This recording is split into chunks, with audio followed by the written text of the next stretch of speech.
Maraming naalarma ngayon sa natagpo ang bangkay ng babae sa isang creek sa Binangonan, Rizal.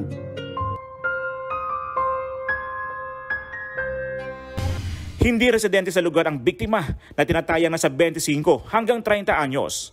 Wala ring natagpuan kahit na anong pagkakinlanlan ang babae.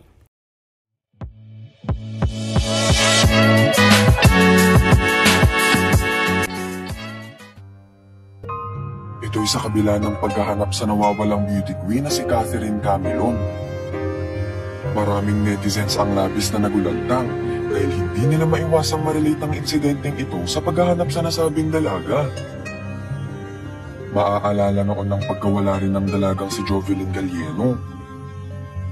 Sa ilang linggong paghahanap, natagpuan na lamang ang katawan nito na wala ng buhay. Kumpirmadong ginahasa muna bago patayin ang biktima ng mga sospek. Napag-alaman na ang dalawang pinsan nito ang salarin sa pagpatay kay Jovelyn. Inamin mismo ng isa sa kanila ang ginawang paggagahasa at pagpatay sa kanilang pinsan.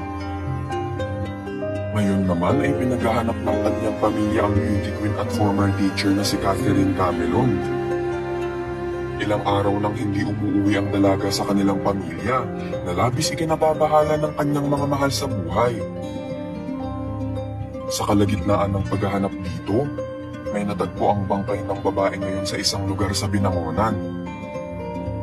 Ayon sa pulisya, nakatanggap sila ng report bandang alas 7 ng gabi nitong Martes. May nakita kasi umanong bangkay ang ilang residente sa ilalim ng tulay. Agad namang rumisponde ang mga awtoridad sa nasabing insidente. May nakita silang babaeng nakataob sa may tulay, naka-short, naka-long sleeve na may hood, saka t-shirt na asulpo, ayon sa Chief Barangay Tanod.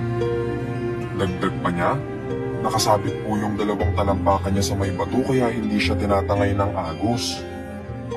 Nasa mababaw lang, isang dangkal lang siguro yung tubig. Labis naman itong ikinaalarma ng netizens kaugnay sa pagkawala ng isang beauty queen. Diyos ko, baka ayan yung taga-Batangas na beauty queen. Same dun ang damit na pinakita dun sa CCTV. Tsaka yung may-ari daw ng sasakyan na pinagbilan ng taga-Batangas is taga-Binangonan, Rizal. Sana hindi siya yung nawawala na taga-Tuy, Batangas. Huwag naman sana si Miss Grand Catherine Camilon yan ng Tuy, Batangas. Hopefully, it's not Catherine. Whoever she is, may her soul rest in peace. Ayon sa mga nakakita bago ang trahedya, nakita umano nila ang babae na naliligo sa creek. Sabi naman ng mga awtoridad na hindi umano residente doon ng biktima, ngunit 4 na taon nang naninirahan sa lugar.